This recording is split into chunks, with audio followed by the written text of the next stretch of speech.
Not everyone likes World vs. World restructuring. Alliances. This is a new system World vs. World has in Guild Wars 2, and even though it has some positives, a lot of people are not happy with it. And I want to talk about one specific post that Arenanet have posted in order to combat these criticisms and how they're going to fix it. Subscribe to the channel for more content of this. Go to my Ko-Fi if you want to support me. There you go. And let's get into it. So, we have a new post here about World vs. World restructuring. We have had a few weeks of it, and I'm going to read it, of course, and discuss what they're actually saying.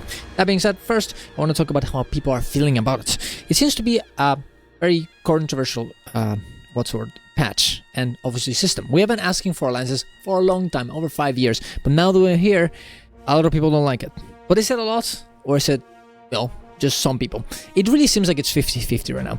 Now we have some, some beautiful memes like this. You can see that it's not a very positive meme.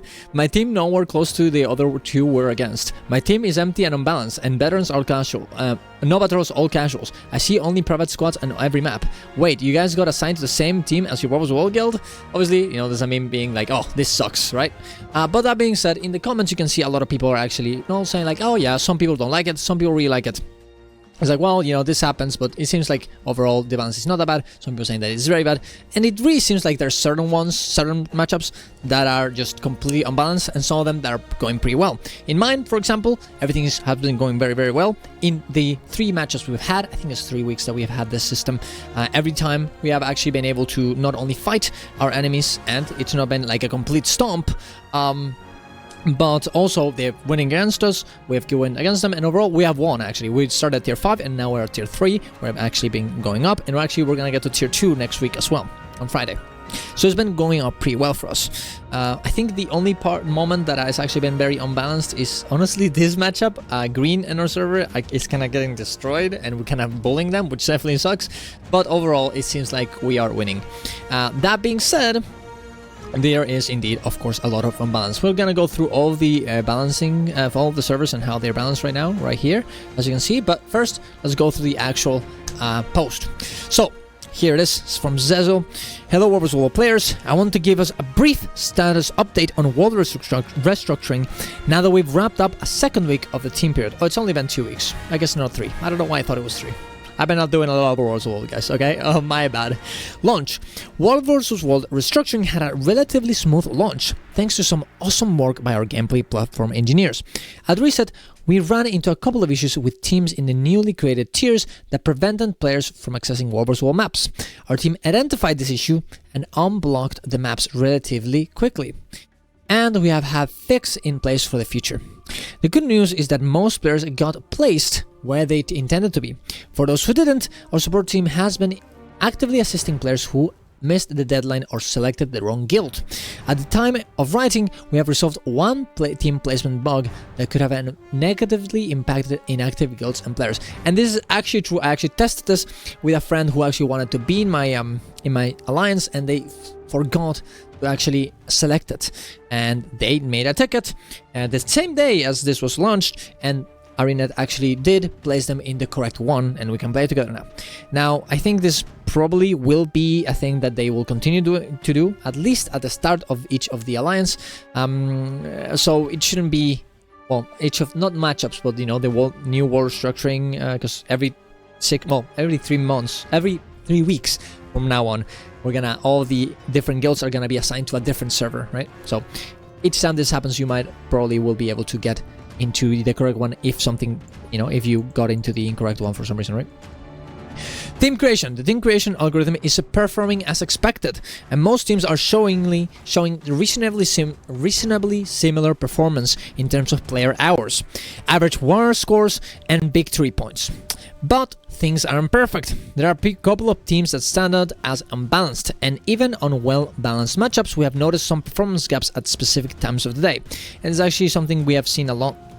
If you're a New Zealand or Australian guild, a place at very specific times of the day, this has been a problem. You can't really fight anyone because everyone's asleep, and because all the guilds, all the Aussie, New Zealand guilds are together. well, they're not fighting each other, so they can't really find anything to actually, fight against. We'll be adjusting the algorithm to better address this for the next team creation at the end of July. And I think that's the most important part. There is a good knob to be used here for like, hey, we see that certain guilds are actually performing badly in this specific, with this other specific guilds because of time zone restraints or because of skill restraints. We can move them next time, right? And this is why the first, actual wall restructuring, like this is so important. So there is actually a good amount of information they can use for the next one, right? And honestly, in my opinion, we're not really gonna know how this system works and how good it is or bad it is until the next time on the next team creation on July. We also have observed an issue related to time zone population balance that is specifically affecting large guilds. Our algorithm is trying to build a representative profile of guilds for the purpose of team creation. The larger your guild becomes, the more relevant the average are in your data, and the less specific the profile becomes. This creates a situation in which of our groups that are part of a large prime time guilds are having their data nullified by the larger group. We're looking into adjustments to improve on the specific function of the algorithm. In the meantime, if you're in off our guild that has joined a much larger prime time guild for wall restructuring, you might be able to improve your matchup experience in your preferred time zone by selecting a smaller guild. So, I mean, I guess there's a bit of a, hey, if you're having this issue, you can probably do this instead and you'll have a better chance of, having more fun. We appreciate your feedback on the new system and are looking forward to the new many improvements we can make to it.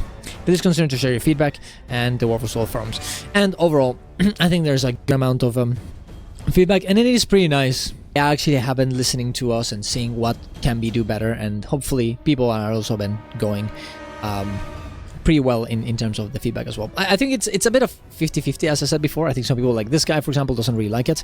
We can go actually and see. So now let's see about, if they're actually unbalanced or not, as Arenanet is saying. Now, this part of the video is recorded because I actually fucked up in one of the stats that I was looking at. I had the impression that this was like the amount of essentially points that you get from the for each team, but actually it's the percentage of the points that you get per for kills, right? So the actual important one is, I guess, is the victory points instead. Now this is actually, I guess, important to see, like, hey, this is the amount of points that they actually got from killing people instead of just attacking. Oh, sorry, in terms of capturing instead. But it's not really that relevant for the thing. No? What we're gonna look at here is kill and deaths. Ratio, and of course victory points. Victory points will let you, go into the next tier set or into the next tier or go down in tier. So this one probably will tell us very well if, they're losing, they're winning, blah, blah, blah, right? So this is an A first. Let's go for an A. And we can see that the numbers, at least in tier 1, even though there is a big difference in between, number 1 and 2, the difference between 2 and 3 is not that big. Now, of course, there's always going to be one winner, and there's going to be a bit of a difference because of that, because they're obviously better. But overall, this one doesn't really seem too bad. Now, it does seem like victory points are way, and the reason why they're winning is mainly because of the fact that they are actually capturing a lot of objectives, not because they're actually killing people. As you can see, Mosswood here has a lot of kills per death. So even though Legula is actually losing in terms of how many people they kill, this one is actually losing in terms of tier, but winning in terms of that, right? So it's actually very, very interesting, right? Now we can compare that a little bit to something like NA back in the day. This is 2023, July 2023, back before the actual release of the alliances were, and you can see that, well, honestly, tier 1 seems is an A, seems a bit more, actually more imbalanced, I think, because considering the fact that these two teams are absolutely destroying this one, right, in terms of kills, and of course also the difference between victory points here on the top and the bottom is more or less the same that we saw before. And honestly, well, yeah, it's like this one is destroying this one, and this one is destroying this one, right? Well, more not exactly, because they could be fighting each other, right? Like this could be killing this one, but the point is that the difference in between all of them is pretty big. It's around 30 each time, right? In here, it's just the difference between here 30, and this one's only 10. So honestly, seems a bit more balanced. Now, of course, you can see other examples. Here's the same thing that we saw before. This one is actually winning a good amount. more than this one's 30 points in difference, and then again 10 difference instead. And of course also the KDA here, this one in the middle is killing, it seems like they're killing a lot of people, and these ones are kind of feeding a lot, and this one in particular 0.7. They're not killing anyone, they're dying more or less a lot, right?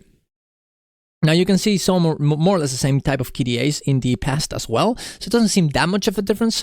Here you can see another one, right? 330, 30 difference, then 10 again. Actually, this one seems a bit more balanced, I guess. 10 difference here, and then 30 difference here. From here to here. Ruined Cathedral Blood seems to be getting a bit, a bit destroyed overall. When I was playing against them, it seems like they were, they were not, they were not having a good time. And of course, they're gonna drop into the Tier 5, and hopefully there they'll have a better time. As you can see that the people here, Johan Haven seems to be, not only killing everyone but also having a lot of points. So hopefully this will be more balanced when they join in, right?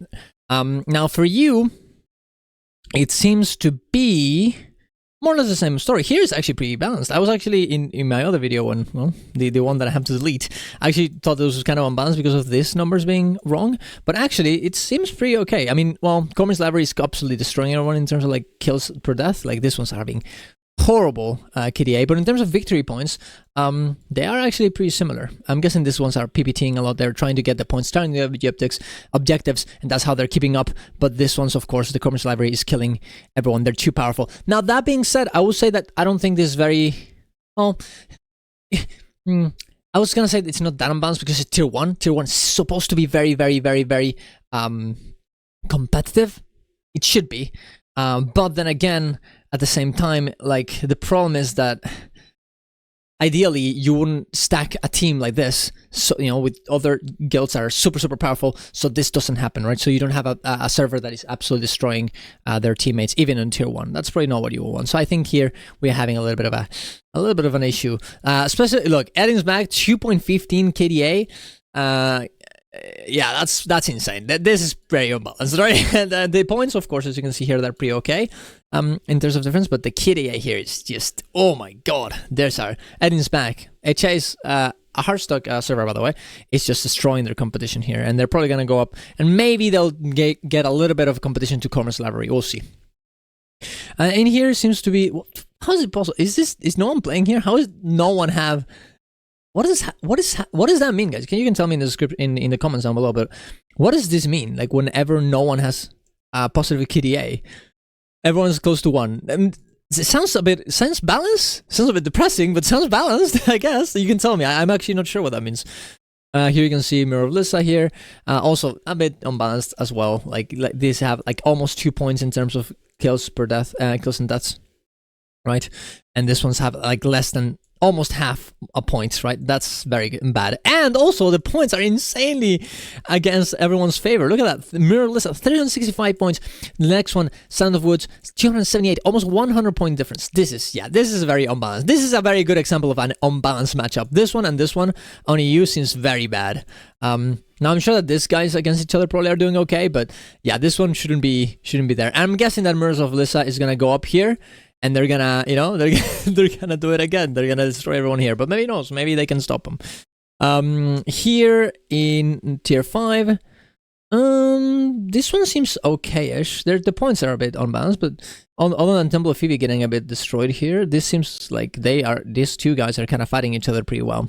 And the last one, Frost Citadel, seems like they're winning a good amount, but not an insane amount like the other ones. Seems like they're more or less kind of trying to catch up Skirchberg and Malandro. I know that I saw a comment on and the comment that actually told me that I was wrong about this, that Skirchberg is actually unbalanced. I don't know if this is that unbalanced. I don't know. Like, maybe you can comment again, but shouldn't this difference not mean that like, yeah, they're winning, but is it really that unbalanced to have this difference? Like, at the end of the day, I mean, I guess Frost against Malandros it will be, but at the end of the day, there will be a winner every time, right? And you can see here in the other times, like, there are KDAs like this, right? Like, look at that, like 173 times 06.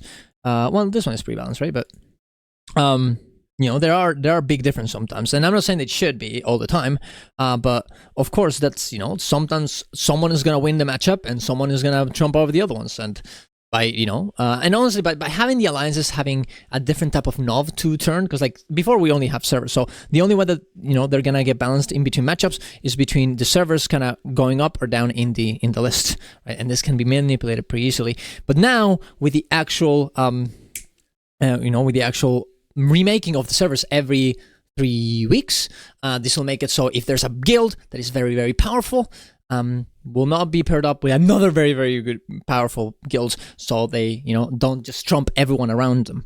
I think that is probably the main reason why alliances are going to be good. And sure, we're going to have to wait until the next one, and I think until then, we're not going to be very able to tell if it's going to be good or not. But yeah, I don't know. For me, it doesn't really seem, and I'm not sure if I would say that Arenanet is actually lying when they say like the numbers seem more or less the same.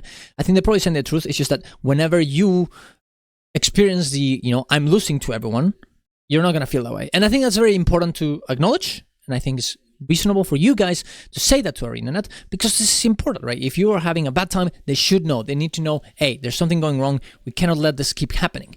That might not be the fault of what you guys think or what they think, but they're gonna, you know, our responsibility as players is to say, hey, we don't like this, and they have to fix it, right? We can give them suggestions, but at the end of the day, that's all they are. They have the information, they have the data, and I know we'll definitely see what happens. Sure. What do you guys think? If you think I'm wrong, if you think I'm right, what do you guys think I'm you know, missing here? If I did anything, you know, hey, I don't know, like we need to discuss this. I think it's an important thing to discuss, and I think Enid also wants to hear you, regardless if you know, you are like this or not. And of course, try to be respectful. Of course, don't start flaming Arenanet for this. But I'm excited to see. So hopefully everything goes well, and of course you can join our guild for War vs. World if you so want. Just leave your in-game name in the description, and I'll invite you, I guess, or go into our Discord, and that's there. But there you go. Thank you very much for watching, guys. See you guys around.